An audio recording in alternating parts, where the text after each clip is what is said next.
What's up, everybody? It's the Michael and 97 here. I've returned. I've been doing videos for a while. Sorry about that. I've been taking a break. I actually just got a new haircut, and today I'm reviewing Captain America: The Winter Soldier. This came out on April 4th, and I saw it on Saturday, actually April 5th, and I saw it in IMAX, not in 3D. Actually, I saw it in just IMAX, and it was a really good film. And I just put my opinion out there just for the sake of it. So let's begin. It's a Marvel film, of course. Superhero Captain America, Black Widow, and Nick Fury in this film. So how a lot of people be saying that it's better than the Avengers right here. Now, in my opinion, I don't think it's better than the Avengers, but in my opinion, I think it's better than the other two Marvel films that are out there. If you guys don't know what I'm talking about, Thor: The Dark World and Iron Man 3, which I got on Blu-ray as well. So Thor: Dark World I didn't get on Blu-ray yet, for some reason. Anyway, I think that Captain America: Winter Soldier, in my opinion, beats the other two Marvel films that were released, like I said before, over there. And I'm gonna say why, in my opinion. Before I just go into anything of details of story, characters, action, or visual effects, I'm gonna go into like the director's chair here. Now, the other two directors' chairs, Alan Taylor and Shane Black, who were directors of Thor: The Dark World and Iron Man 3, they did a good job for the film, and they really brought something new to for the franchise. Now, I really like the director's choice for this film, which was the Russo brothers, which were Anthony and Joe Russo. And these guys they didn't really do action before. And they did films like You, Me, and Dupree, and which was a comedy film with Matt Dillon and Owen Wilson. They also did a TV show, I believe, called Community, which is still on, I heard. I must say, just for their job, Russo brothers, good job on this film. 2 thumbs up. Amazingly done well. So, let me just say out the base that no one's going to think that these two directors can't do action ever again due to this film just being amazing. I mean, I'm going to go into why. Now, I want to go into storytelling here. Story-wise, this film is actually really surprising. The film takes place after the events of the Avengers. Captain America, Steve Rogers, also played by Chris Evans, he is still getting used to the world we live in. And he basically plays a character who's Captain America. He's kind of a character who doesn't really belong in time. He's basically out of time. Was supposed to live in the 40s, but now he's stuck for 70 years, and he's trying to get used to it all. And he's trying to take this all in. While this happens, while he's trying to get used to the time of where he lives now, he has to deal with a new enemy called the Winter Soldier, which is a Soviet assassin. And he's in the background of this picture. If you can see, he's right there. If you can't see him, go look it up in a picture or somewhere. And basically, the Winter Soldier is coming, and he has an army, and and he's gonna bring all hell to take down Captain America and Shield, basically.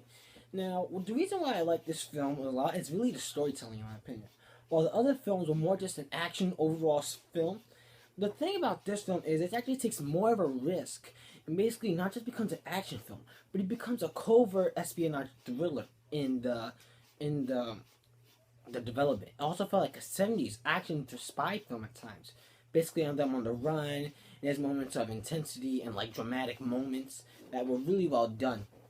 I must say, story-wise, there's a lot of great moments in this film. Oh, excuse me. There's a lot of great moments of wit and dialogue and all that, and it works really well. And you could tell that the writers, hang on, I think their names are Christopher Marcus and Stephen McFeely. They're the same writers who did the first Captain America. They also did Thor: The Dark World and Thor.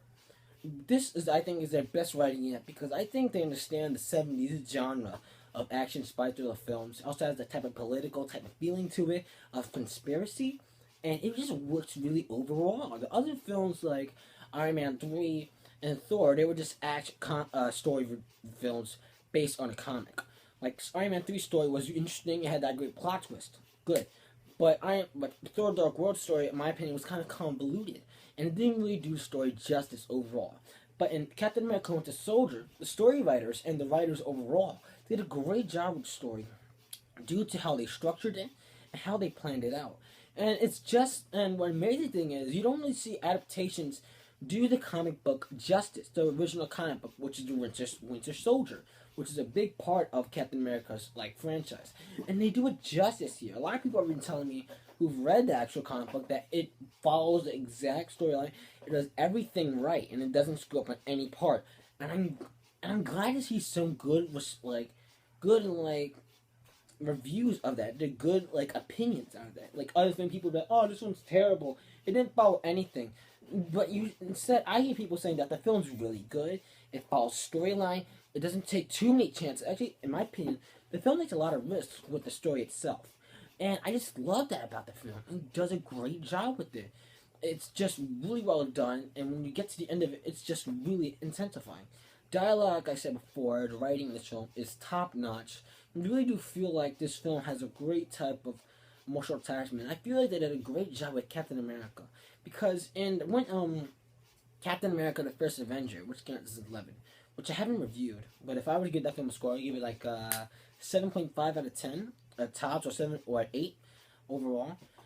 I felt like that they had to rush just to kind of make the character get into the present timing, which was right before the Avengers started. But in here, I feel like they had tons of time to really write the film, really expand the character out, and give it enough time to layer it all together. And that works overall for this film. I love that.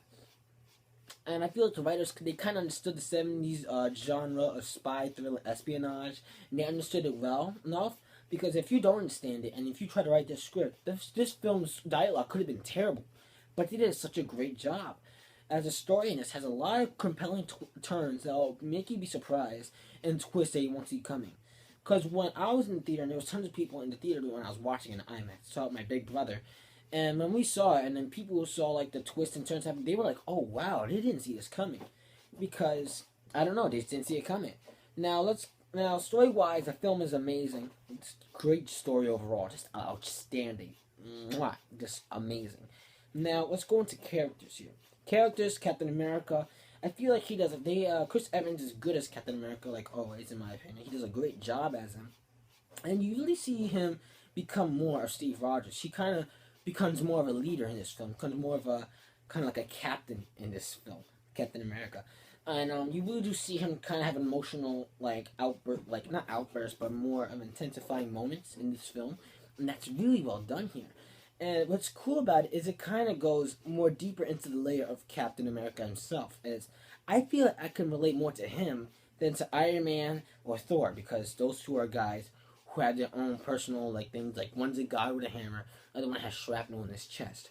While in this film, he's a human being with some super enhanced abilities, with strength, speed, and all that stuff. I feel like he's more relatable because he's kind of a guy who's out of time, really. He doesn't really relate to one place. He's moved out of his territory, and he did have a choice. So he did have a choice, but he had no other option to do it. And it's kind of cool to see that he still moves on. He's trying to deal with these things here, and it works overall. And I really do like how in this film he kind of is more angry, I feel like, in the sequences of action. Because in this film, I've never even seen the shield be used like this at times. There's a moment when he throws the shield, and it hits people. And when it hits people, it's like boom, like a big hit. They suddenly fly, or they get hit, and they just slam to a wall. And you suddenly feel like he's throwing it just to kill them. And that's just amazing to see how they really intensify the shield in this film. Just outstanding overall. Mwah.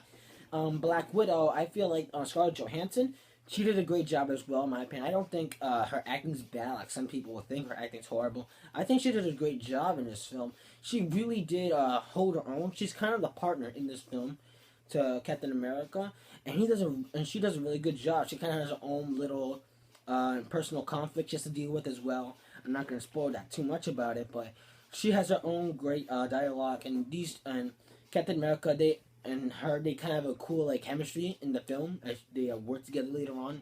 And then there's Samuel L. Jackson, who plays Nick Fury, and I feel like he did such a great job in it. Some people would say he doesn't fit the role properly. I feel like after seeing him in Avengers and Iron Man 2 and 1, he does a good job in this film. He does a really good job, and he kind of understands the character a lot more now. And they basically have him having a conflict too, as well as he has to make choices as a director of S.H.I.E.L.D. He has to make some big choices, and you don't really see it that much. But surprisingly, he's not even in the film that much overall. He may be in the film for like a half an hour total. 30 minutes overall throughout the entire film. I remember seeing him in. Captain America and Scarlett Johansson's Black Widow, they did a great job. They were throughout the film entirely, and they sustained it overall. Great job. There's also Anthony Mackie, who is the Falcon, Sam Wilson. He's a good like sidekick partner. I think he'll be more useful when he shows up in the next Avengers movie, Age of Ultron, which comes out next year, which I know is gonna blow up. I feel like they could have had a little more action with him, but I was satisfied with what I got with him. He had some good scenes of aerial combat, which was outstanding. And then there is Robert Redford, who is a classical actor. I heard he was a really good actor in the past. He did other films. I also saw his other film, All Is Lost, really good film of his. He plays a character named Alexander Pierce, who was a secretary of S.H.I.E.L.D. And just to have his presence in the film, it feels like you're watching a 70s movie. Just amazing overall. His performance. I kind of like how his character transforms later on. And I don't want to give too much away because I'll go into Spoilerville. But I do like what happens overall. And I kind of feel like he does a really good job with this film. I heard that he wanted to be in the film because his kids always loved Marvel movies. And he always wanted to be in a Marvel movie because of his kids. So his kids get, oh look, Robert Redford's in the film and all. Big deal. But he does a good job as Robert Redford, playing Alexander Pierce, who's a secretary of S.H.I.E.L.D. He does a great job. I feel like he's always good in almost everything he does. So he does a great job in that overall. And then we have the last actor, Sebastian Stan, who plays the Winter Soldier. And I must say, great villain overall. Just great. There were moments when I felt like there was no way to stop the guy. There was no way that they could stop him. And it was I felt like it was like hard to really stop this type of character. He was like a Terminator, for God's sake. He has a robotic arm. He is fearable. He's kind of like this. He's so strong. He's like a perfect rival for Captain America. And it's so amazing to see him like kill people when he like blows up places. There's moments when he causes action and mayhem that people in the theater, when things happen, people are like, oh snap. They were like gasping and like, oh, it's in the theater. They were all like, oh crap, that just happened. I never really saw that happen in other films. When I went to Iron Man 3 and I saw it in the theater, no one actually really did it that much.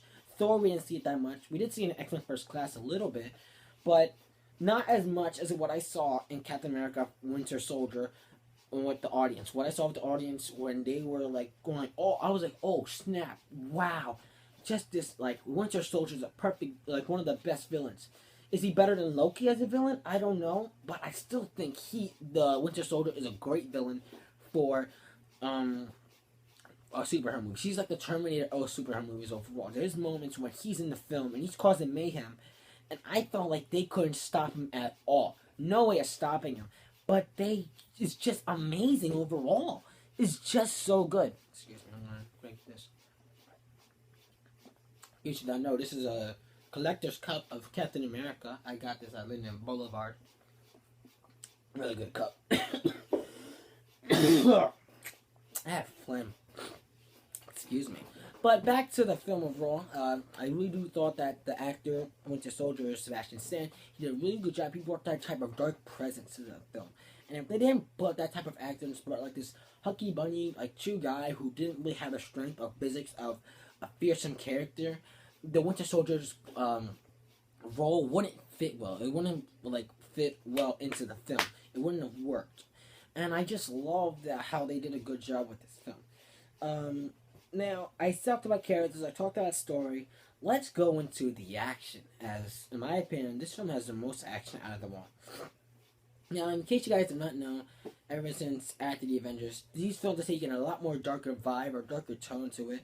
Iron Man 3 had a darker tone, Thor had a darker tone, had the dark world in the name. And the Winter Soldier has a more darker tone. As in my opinion, these films are trying to show that these heroes, they can be defeated in battle when they're by themselves. And I just love that in this film, that Steve Rogers could lose. I felt like at moments he could lose the battle. And if he loses, I thought in my mind, what would be the worst thing that happened? Just wow. It's just so well done in my opinion. Outstandingly well done, in my opinion, overall. But action-wise, let's go into action here. The action in this film is so well done, because there's not just one type of action. There's so many types of varieties of action that you'll get what you want. There's no sea battles, of course.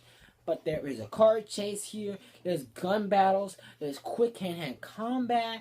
There's aerial battle dogfights.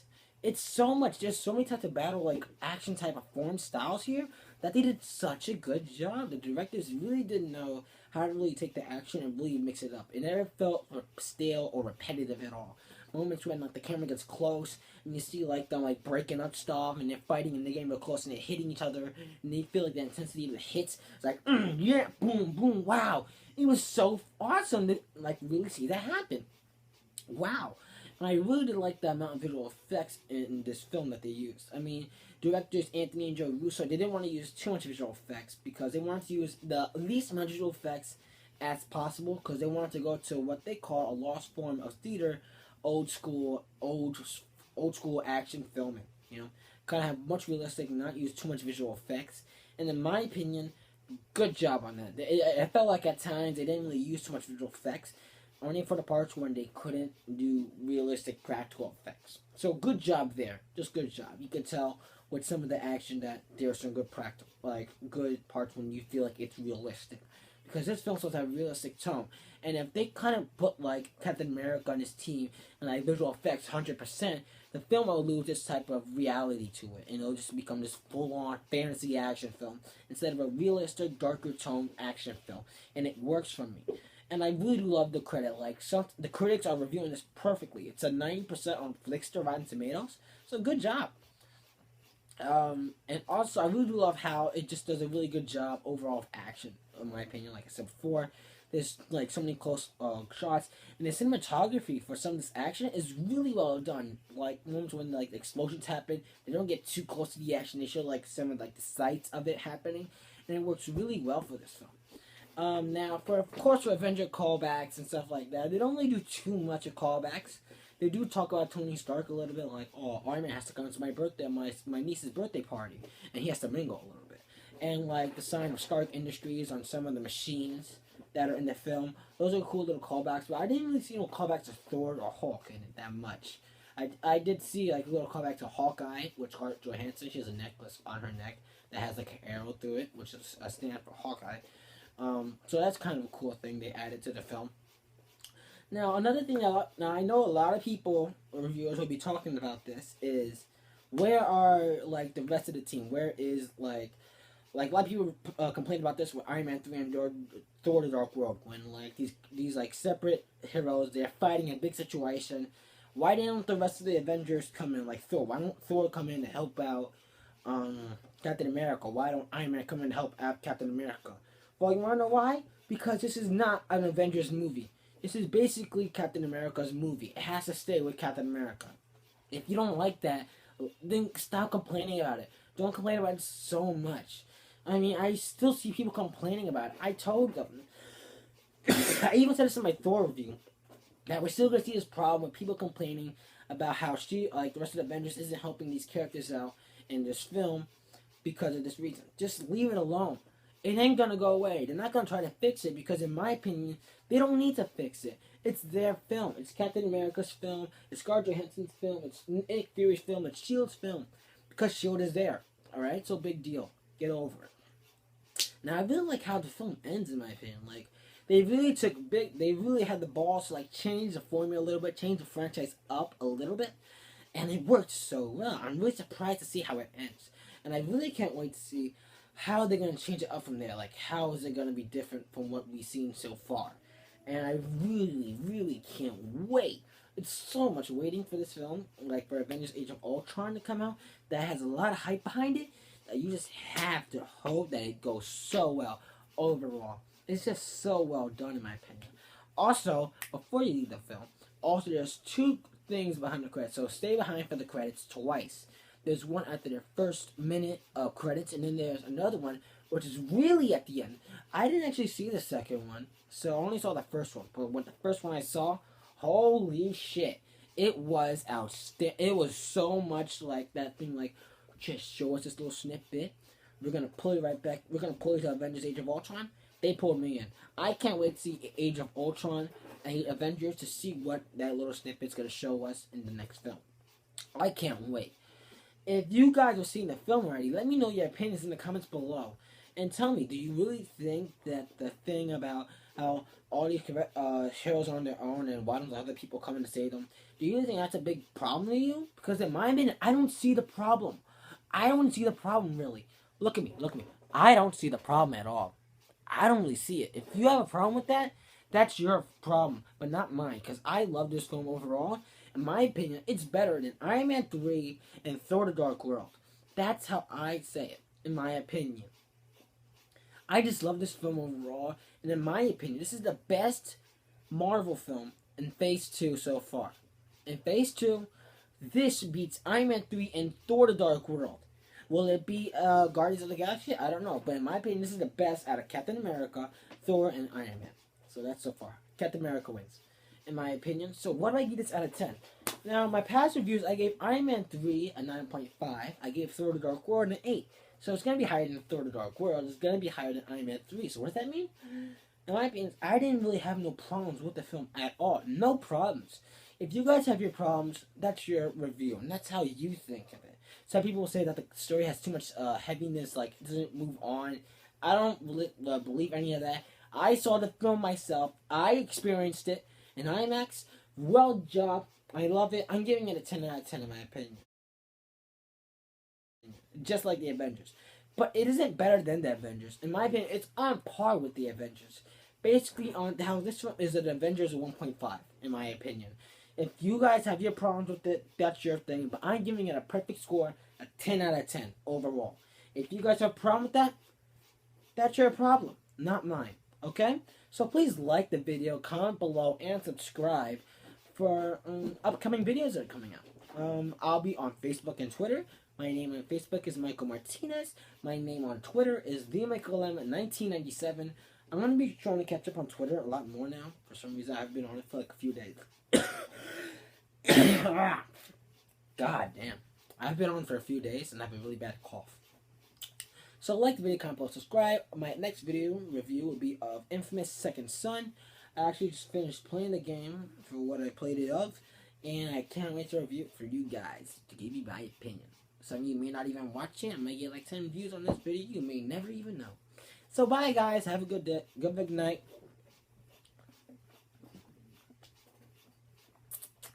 Really good film. Check it out.